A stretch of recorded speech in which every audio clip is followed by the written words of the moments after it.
港汕頭有間亞朵咧，春節期間係賣到2700蚊一晚喎，貴過上海外灘好多嘅高端酒店。而杭州咧又有間漢庭藏喺省級嘅文保單位入邊喎，孫中山當年都住過㗎。咁喺長沙5·1廣場就有間亞朵 S， 開喺上世紀50年代嘅蘇式紅磚樓入邊，牆上仲留住毛主席嘅語錄喎。亞朵漢庭呢啲都係大家印象中幾百蚊一晚嘅中端，甚至係經濟型品牌。但係而家佢哋紛紛轉入咗歷史建築入邊啦，而且咧房價直接翻幾倍喎。嗱，呢啲咧就唔係個例，而係成個行業正喺度發生嘅一個新趨勢啦。表面上睇係情懷，實質上係一盤好精明嘅生意帳啊！點解咁講呢？首先，大家要明白而家嘅標準化酒店咧，已經係捲到冇朋友噶啦。同樣嘅裝修，同樣嘅房型，同樣嘅早餐，你賣300，我賣200，最後大家都冇利潤。常規嘅標準店咧，已經係越嚟越難跑出日價噶啦。咁喺呢個時候，歷史建築就成為咗最平嘅差異化賣點啦。你諗下，一棟有故事嘅舊樓，自帶流量屬性，小紅書、抖音隨便拍都出片，慳咗幾多嘅營銷費啊！而且咧，老建築通常都係核心商圈喎，比如話長沙5·1廣場嘅亞朵 S 啦。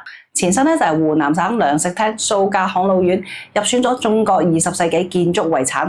8棟蘇式紅磚樓就喺最旺嘅地段。嗱，呢種位置你想攞新地根本係冇可能，但係通過改造老建築咧，就用相對可控嘅投入，切入過去掂都掂唔到嘅核心商圈啦。嗱，我哋再嚟睇數據啦。汕頭萬象城隔離嗰間亞朵咧，就由原華僑商業銀行大樓改建喎。今年春節期間房價賣到2500幾到2700蚊一晚，超過上海外灘好多嘅高端酒店，而且咧幾乎係滿房㗎。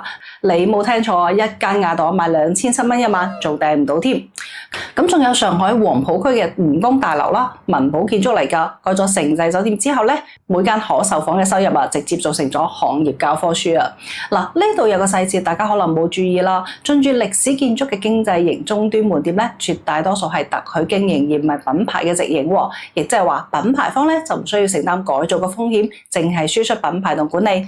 業主方咧就博高日價，算盤係咪打得好響咧？所以咧呢件事根本就唔係咩情懷爆發啦，而係標準化內捲到極致之後，行業揾出嚟嘅一條新出路啦。用輕改造加文化敘事嘅方式，接住消費者對差異化嘅需求。講到呢度，可能有人會問：呢啲玩法係咪國內首創㗎？梗係唔係啦！其實喺國外終端品牌改造歷史建築已經係一條非常成熟嘅賽道啦。有個品牌幾乎將呢件事做成咗自己嘅招牌添。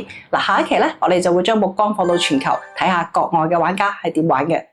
嗱，上期就同大家講到啦，國內嘅亞朵全季漢庭開始紮堆改造歷史建築喎，咁好多人就覺得新鮮啦，但係其實喺國外呢條路已經係成熟賽道啦。其中最有代表性嘅就係雅高集團旗下嘅美居，亦即係 Mercure， 幾乎將歷史建築改造成咗品牌嘅核心打法啦。嗱，我哋先嚟睇幾個案例啊。葡萄牙嘅波爾圖咧就有間 Mercure 嘅酒店喎，就喺著名嘅世界遺產老城隔離。前身咧就係一棟雕空好耐嘅歷史建築。嗱，改造嘅時候咧，品牌完整保留咗建築嘅立面，內部設計完全融入波爾圖本地嘅文化。宗旨咧就係客人一入到酒店就知道自己身處波爾圖。咁喺法國南部比利牛斯山區咧，又有間 Mercure， 佢直接咧就搬咗入一座古堡入邊喎，木質結構、古堡氛圍，搭配溫泉同滑雪場，終端定價，性價比非常高㗎。而馬賽舊港嘅 Mercure 咧，前身就係一棟19世紀嘅老建築啦。改造之後，內部咧就用咗大量馬賽傳統嘅掛尖紋樣啦，仲有普羅旺斯特有嘅陶土地磚元素，連餐廳個名咧都喺度做在地文化延伸㗎。嗱，甚至烏茲別克斯坦嘅布哈斯絲綢之路上面嘅古城都有 Mercure 進駐喎。當地蘇聯時期嘅工業建築同公交車站，整體搬遷到市郊之後咧，就原址改造為酒店，配合成個城市嘅歷史風貌恢復計劃。咁我嚟睇國外嘅打法咧，就有幾個共同點喎。第一咧就係歷史肌理係盡量保留嘅，唔會大拆大建；而第二咧就係設計深度融入屬地文化，拒絕千店一面；而第三咧就係定價維持中端，令到更加多人可以體驗到住進歷史嘅感覺啦。嗱，再對比翻喺國內啦，我哋而家嘅階段其實相當於國外10幾年前嘅起步期喎。亞朵全季佢哋行嘅路咧，美居已經係全球驗證過啦。但係國內有自己嘅特色，就係文物保護政策咧就更加嚴格啦，仲有大量嘅國資閒置樓宇需要盤活，所以我哋嘅改造案例入邊咧，經常就會見到政府、國企、品牌3方合作嘅模式。嗱，其實咧歷史建築就唔係有錢人嘅專屬藏品啦。當佢用一個親民嘅價格向普通消費者敞開大門嘅時候，先真正實現咗活化嘅意義啊！嗱，呢件事咧，國外就行喺前面，但國內嘅速度一啲都唔慢㗎。嗱，不過講到呢度，可能就有人會覺得，咪就係改棟樓做酒店啫嘛。其實咧，遠唔止咁簡單喎。當呢個賽道再往前行一步，你就會發現真正嘅大玩家已經唔滿足於改單棟建築啦。下一期我哋就嚟睇下歷史建築改造嘅終局究竟係乜嘢。最近研究歷史建築改酒店呢個賽道啦，就發現一個大趨勢喎。大家一開始關注嘅都係單店案例啦，比如話邊棟舊樓改咗做雅朵，邊棟文物嘅單位做咗全季。但係你再往深處睇，真正嘅大玩家已經係唔滿足於改一棟樓啦，而係直接做成個片區嘅綜合體。咁最具代表性嘅就係北京通州張家灣嘅頤和 Life 啦。呢個項目嘅前身咧就係首旅集團旗下一間閒置嘅老藥廠，佔地1.5公頃，總建築面積3.8萬方。佢咧就唔係簡單改成一間酒店，而係做成咗一個集酒店、藝術、商業、社交於一體嘅複合型生活綜合體啊！裏邊咧就有2個酒店品牌，一個係穩重嘅建國普印，一個咧就係個性嘅設計酒店，加起身400幾間客房，首層咧就全部做商業，引入餐飲、零售、藝術展示。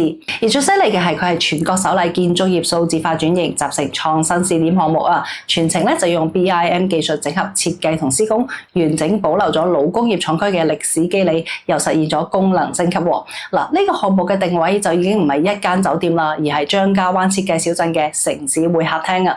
再嚟睇南京老門東嘅萬心府啦，藏喺1865年李鴻章創辦嘅金陵製造局百年建築群入邊，背靠明城牆，隔離就係秦淮河。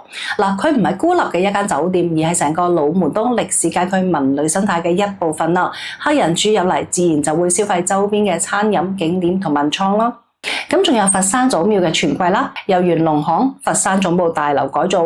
呢個項目嘅背景咧就係廣閘高鐵佛山站即將通車，而祖廟就作為中心城區嘅核心樞紐，每年幾百萬嘅客流。酒店改造嘅目標咧就唔係淨係做住宿，而係配合成個古鎮嘅文旅升級，將流量變成流量。北京第二外國語學院嘅李斌教授就講過一個觀點啦，我好認同嘅。歷史建築同終端品牌嘅融合，唔單止係酒店行業嘅一條新細分賽道啊，更加係酒店加商業加文化融合路徑嘅探索。